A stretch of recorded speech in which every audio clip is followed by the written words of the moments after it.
Nagtagal mga kapulpul, tapos na kami sa pagpe-prepare, tapos pinatawag na namin yung birthday celebrant. Tapos mga kapulpul, gulat na gulat siya kasi akala niya walang handa maliligo lang talaga kami.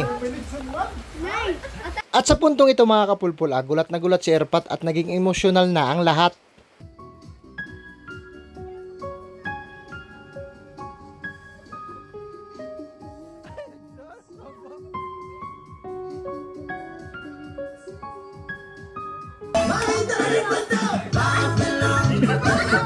Tapos si Greta mga kapulpul, iba naman yung trip ni Greta mga kapulpul kasi Sleeping Beauty naman yung Disney Princess.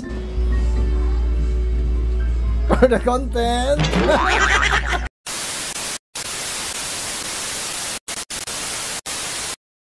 And for today's video mga kapulpul, late upload na naman tayo kasi medyo nabibisi tayo So ngayon mga kapulpul, biyaheng Southern Leyte naman kami. Kasi 65th birthday na ni Erpat. Medyo maulan-ulan pa naman dito mga kapulpul sa Leyte. Pagdating nga namin sa Agas-Agas Bridge, akala ko papunta na kaming langit At di nagtagal mga kapulpul, narating din namin yung resort na pupuntahan namin. Ito yung Blue Oasis, Oasis ba yun? Oasis. Basta yun na yun. Dito yan sa Southern Leyte. Tapos pagkarating namin dun mga kapulpul, pinatago lang namin muna si Erpat dun sa room na nirentahan namin. Kasi magpe-prepare pa kami ng surprise kay Erpat kasi di niya alam na meron pala siyang handa. Kasi sinabihan ko man siya na wala talaga tayong mahanda niyan. Pupunta lang tayo doon, maliligo. Nagkasundo kami ng ate ko na i-surprise namin si Erpat sa birthday niya kasi 65th birthday niya na. Perfect talaga yung resort na to mga kapulpul pag meron kayong mga family gatherings. Kasi tingnan niyo naman mga kapulpul, kahit maulan maliwalas pa rin yung swimming pool nila tsaka meron pang dagat, pwede kayong maligo sa dagat. Pero disclaimer ulit mga kapulpul, walang sponsor sa video na to ang resort na Blue Oasis. Pero baka lang naman mga kapulpul, mapanood to ng may-ari ng resort tapos bigyan tayo ng free accommodation overnight, 'di ba? Charis, in your dreams. Kasi yung may-ari mismo ng resort yung nag-entertain sa amin pagdating. Sobrang bait pa naman, kaya madam, baka naman. Charis. At di nagtagal mga kapulpul, tapos na kami sa pagpe-prepare, tapos pinatawag na namin yung birthday celebrant. Tapos mga kapulpul, gulat na gulat siya kasi akala niya walang handa maliligo lang talaga kami. At sa puntong ito mga kapulpul, gulat na gulat si Erpat at naging emosyonal na ang lahat.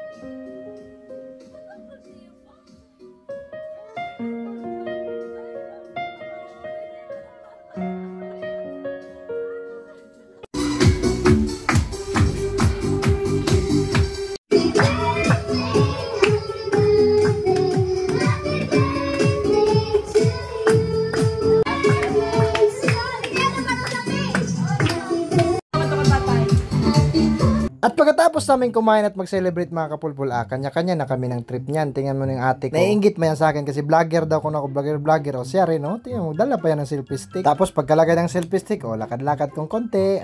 Tapos bigyan na ng background music, reels na. Kita mo yan, Tapos kinagabihan, ito naman yung trip nila.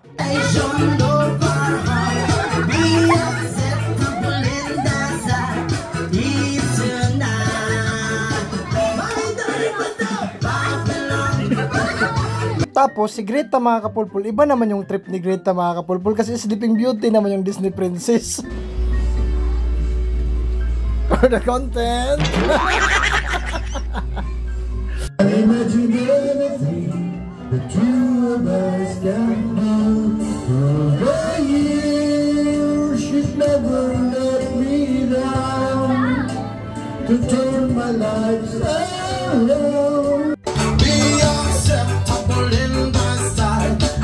At dito ko natatapusin yung vlog na to mga kapulpul kasi marami pa akong i-edit. At bilang isang liti mong kapulpul, ako ay mag-iiwan ng isang kataga na mahalin yung mga magulang nyo kasi wala kayo kung wala sila. Please don't forget to share this video. Ciao!